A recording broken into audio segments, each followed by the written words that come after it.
Welcome back to Psychology of Humans. The Bhagavad Gita is not just a spiritual text, it is a psychological dialogue set in the middle of a battlefield. Before a war begins, the warrior Arjuna looks across the field and sees something unbearable. Friends, teachers, and relatives standing on both sides. He collapses internally. His bow falls from his hands, his body trembles, his mind spirals. He says he cannot act. This is not cowardice. This is psychological paralysis. The Bhagavad Gita begins with a crisis of inner conflict. The battlefield is the mind. The setting is symbolic. The battlefield represents the human psyche. On one side, duty, responsibility, action. On the other, emotion, attachment, fear, moral confusion.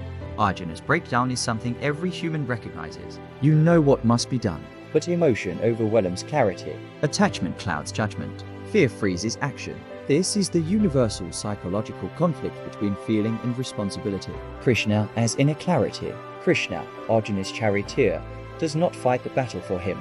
He does something more powerful. He reframes Arjuna's thinking. Krishna represents higher awareness, the voice of clarity inside confusion. He does not deny Arjuna's emotions. He corrects his perspective. Attachment as the source of paralysis. Krishna identifies the root of Arjuna's suffering. Attachment to outcomes. Arjuna is not paralyzed because action is wrong. He is paralyzed because he fears the emotional consequences. What if I lose? What if I cause harm? What if this ends badly? What if I regret it? Attachment to outcome creates anxiety. Anxiety blocks action. This is psychologically precise. Detached action. The central psychological principle of the Gita is this. You have control over action, not over results. Act according to duty. Release attachment to outcome. This is not apathy. It is emotional discipline. Modern psychology calls this process orientation. Internal locus of control, non-attachment to outcome. Performance without anxiety fixation. When you focus on results, fear grows. When you focus on action, clarity returns. Role and identity. Krishna reminds Arjuna of his role of warrior whose duty is protection and justice. This is not blind obedience. It is alignment with responsibility. Psychologically, confusion arises when identity conflicts with role. Arjuna sees himself as friend, student, relative. But in this moment, his role demands decisive action. Internal conflict often arises from competing identities. The nature of the self. The Gita goes deeper. Krishna teaches that the true self is not the body, not emotion, not temporary identity. The self is awareness, unchanging and untouched by circumstance. When identity shifts from ego to awareness, fear decreases. This aligns with non-dual psychology and identity flexibility research. Emotion without control. The Gita does not demand emotional numbness. It demands mastery. Emotion is acknowledged, but it does not command action.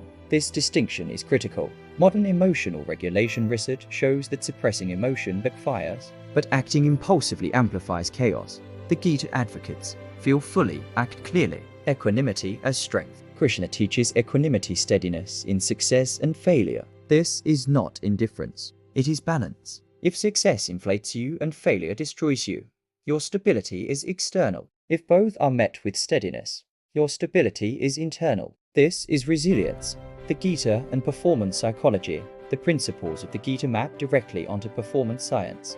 Focus on process, not outcome. Separate identity from results. Act according to values, not emotion. Maintain equanimity under pressure. When athletes, leaders, or traders obsess over outcomes, performance drops. When they commit to action and release attachment, performance improves. The Gita is performance psychology thousands of years old. Inner conflict is not weakness. Arjuna's breakdown is not portrayed as failure. It is portrayed as awakening. Psychological growth begins when conflict is examined rather than avoided. The battlefield is not avoided. It is entered consciously. The deeper lesson. The Bhagavad Gita teaches that life will place you in moments of pressure. You will face uncertainty, fear, moral tension, emotional overwhelm. The question is not whether conflict appears. The question is whether you act from clarity or attachment. Final thought. The Bhagavad Gita is not about war. It is about inner war. Between attachment and responsibility, fear and clarity, ego and awareness. You control action. You do not control outcome. When attachment loosens, paralysis dissolves. The battlefield remains, but the mind becomes steady. Thanks for watching Psychology of Humans.